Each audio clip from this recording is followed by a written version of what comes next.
Hello. NATO airstrikes targeted a compound of the popular Guards, a tribally-based military detachment in Tripoli late on Thursday. Libyan government officials said local and foreign journalists were taken to this site near Libyan leader Muammar Gaddafi's Bab al-Azizia complex early on Friday, a short period after 5 blasts shook central Tripoli. NATO warplanes have been carrying out airstrikes on Libya for more than 2 months since the United Nations authorized all necessary measures to protect civilians from Gaddafi's forces in the country's civil war.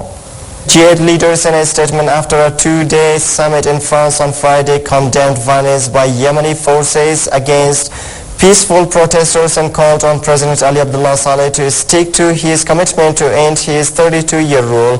Tribal fighters overnight battled troops loyal to Saleh in the capital Sana'a, killing more than 40 and raising the specter of a civil war ahead of prayers on Friday. On Thursday, residents were fleeing Sana'a by the hundreds, hurriedly fastening positions to the roofs of cars, hoping to escape the violence that has killed more than 70 people since Monday, Reuters news agency reported. The fighting pitting Saleh's security forces against members of the country's most powerful Hasha tribe, led by Sheikh Sadiq al-Ahmar, was the bloodiest Yemen has seen since protests began in January.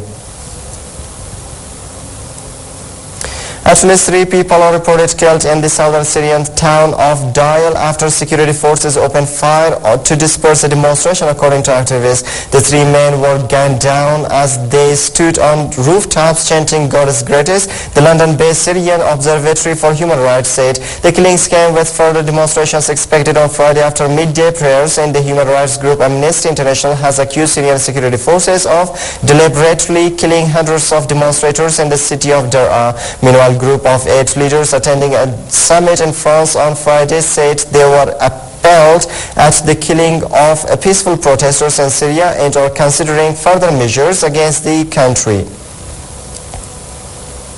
And the last but not the least, a group of 8 countries will pledge $20 billion in aid to post-autocratic Arab countries that have toppled heads of state and moved towards democracy, according to European officials. The so-called Arab Spring has been a major talking point at this week's G8 summit in France, which brings together the leaders from the US, Canada, Britain, France, Germany, Italy, Japan, and Russia. A draft version of the summit statement read also stated G8 countries' readiness to mobilize substantial bilateral support to scale up this effort, welcome support from other bilateral partners. US President Barack Obama, speaking at a joint press conference with French President Nicolas Sarkozy, described the economic commitment as a partner to political change. And that's all for now. Thanks for joining us.